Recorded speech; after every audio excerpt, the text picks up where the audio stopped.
Bonjour à tous, merci à la filière de nous recevoir aujourd'hui. Je vais vous présenter rapidement l'association Les Petits Courageux, qui a été créée en 2010, donc cette année ça va faire 10 ans qu'on existe. L'association Les Petits Courageux a été créée par des parents, on est tous des parents d'enfants porteurs de facio-crânio-sténose syndromique. Il y a 10 ans, il n'y avait absolument rien. Donc, quand nos enfants sont nés, on a décidé de se réunir en association pour pouvoir soutenir, ça change tout seul, pour pouvoir soutenir les autres familles, pour pouvoir mieux faire connaître ces pathologies et aussi pour pouvoir assurer financièrement certaines prestations qui ne sont pas prises en charge dans la pathologie de nos enfants. On a mené beaucoup d'actions auprès des familles et il y a 5 ans, on a créé un petit livre qui est destiné plutôt à un public jeune enfant, 3-6 ans, qui permet de préparer les petits courageux à l'intervention de la FAS, à l'intervention du monobloc. On a fait une première édition en 2015, ensuite on a pu refaire une traduction en anglais en 2017 par le papa d'un petit courageux. Et il y a d'autres traductions qui sont en cours. Ça a été traduit en hébreu, ça va être traduit en italien et en espagnol, suite à la demande de plusieurs médecins partout. Notre plus gros projet, c'est ce pourquoi je voulais intervenir aujourd'hui, c'est une BD manga à destination plutôt des ados, puisque nos enfants ont tous grandi et maintenant ils sont plus amenés à faire face à une grosse intervention de la FAS qui s'appelle le Lefort 3 et qui met en place pas mal de matériel et qui est assez impressionnante, notamment au niveau du changement physique. Donc on s'est dit il faut qu'on crée quelque chose parce que le livre qui était destiné aux tout petits ne leur convient plus, ils sont plus dans la même optique, on n'a plus besoin de leur expliquer comment se passe un IRM, comment se passe une prise de sang, comment se passe tout ça, ils ont l'habitude, ils sont multi-opérés. Donc on a trouvé des dessinateurs qui sont venus nous présenter leur projet à notre dernier AG au mois de mai. Donc ils sont partis sur une idée de BD manga où en fait tout va être un petit peu dans l'imaginaire et va être subtil pour que l'enfant puisse aussi passer un bon moment en lisant la BD. Donc il y aura 3 parties, une partie qui se passera avant l'intervention qui va évoquer surtout les doutes et les craintes que le personnage principal va devoir affronter. Après, il y aura une partie aventure qui va symboliser l'opération et notamment l'anesthésie où ils vont pouvoir visualiser le fameux casque de halo qu'on leur pose et qui est assez impressionnant quand ils se réveillent. Et une 3e partie qui plutôt parlera de la rééducation et des sentiments face aux nouveaux visages qu'il faut qu'ils affrontent et qu'ils acceptent.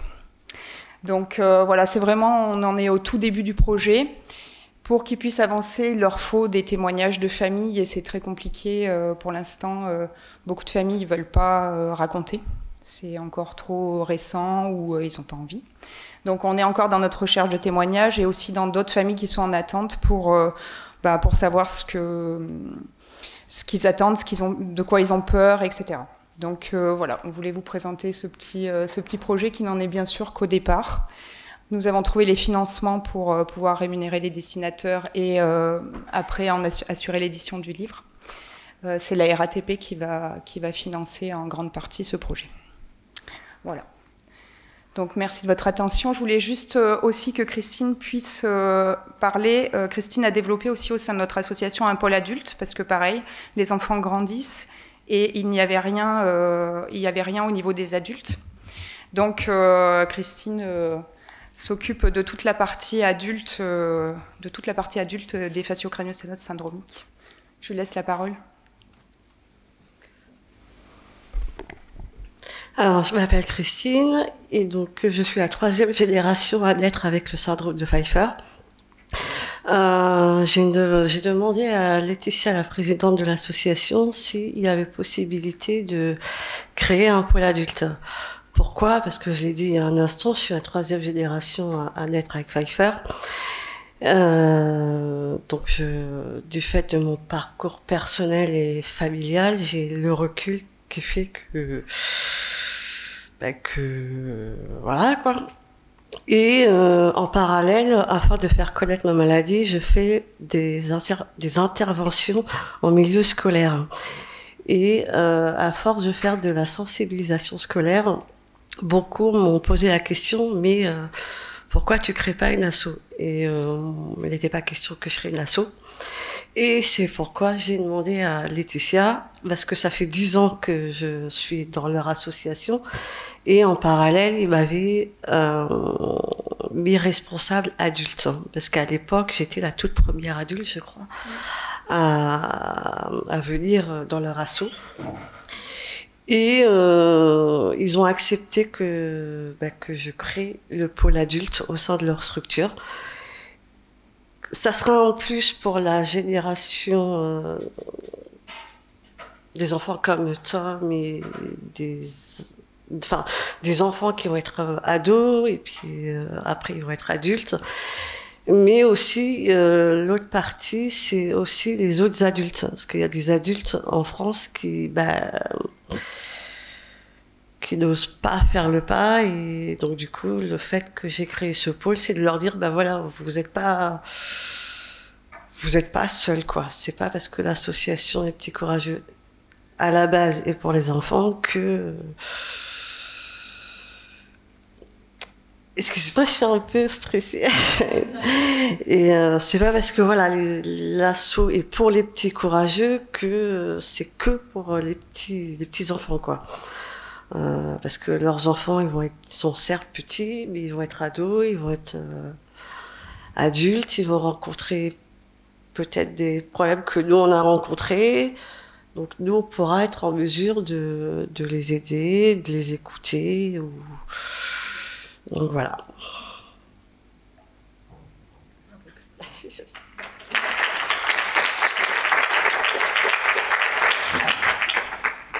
On va passer aux questions avec micro, sinon les caméramans là. Et comme on veut.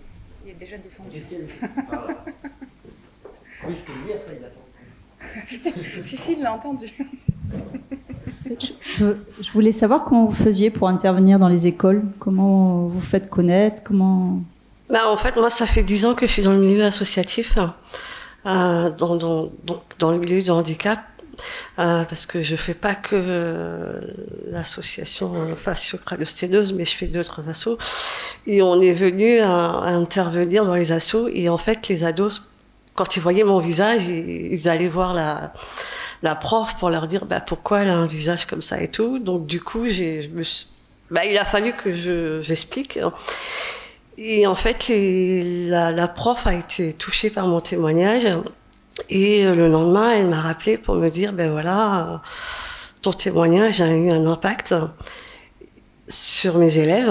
Et donc du coup, ils souhaiteraient que tu reviennes pour pour que tu répondes à leurs questions. Et en fait, c'est de bouche à oreille, parce que les professeurs en ont parlé à d'autres professeurs qui, voilà, quoi, ainsi de suite, quoi. Donc là, à l'heure actuelle, dans ma région centre, j'interviens à peu près dans 5 établissements privés et 2 dans le public. En sachant qu'intervenir dans le privé est plus facile que dans le public. Mais bon, voilà. Merci.